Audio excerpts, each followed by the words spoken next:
Welcome to the Trick Shift Garage. In this video, we're going to show you a little trick to remove the pan on GM's 6L80 transmissions. No ratchet straps or exhaust tinkering necessary, so let's get started. Okay, so the trick is we're going to remove this heat shield that lies along the passenger side of the transmission. The heat shield goes down past where the pan and transmission meet, and it prevents you from sliding it over to finagle the pan off. You only have to remove two 10mm bolts and it should come right off. This should clear the way to be able to slide the pan over towards the passenger side when removing the pan.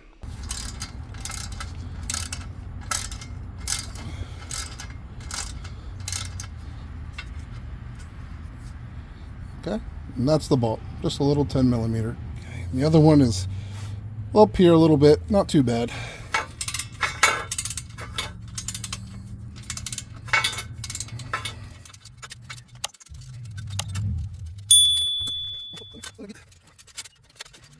Make sure you hold the heat shield. Okay, so here's the bolt, same size as the other one, and then the heat shield should just come out. Once I get all the bolts out, then I don't have to compete with getting room for it. I can just immediately slide the pan over if I have to. Alright, so we drained the fluid and removed all 18 bolts from the transmission pan. Now, the moment of truth. What I'm going to do is slide it over this way. Okay.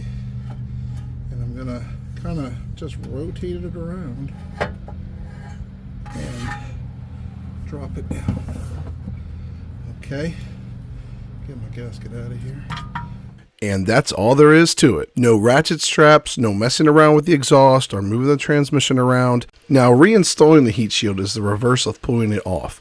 Just make sure you have the transmission pan installed first before putting it back. We hope this video helps you guys out. If you would like our full walkthrough on how to change the fluid and filter for the 6L80 transmission, tap the card in the top right of your screen or click the link in the description below. And lastly, if you like our work and want to support the channel, hit that subscribe button. Thanks for watching, and we'll see you on the next one.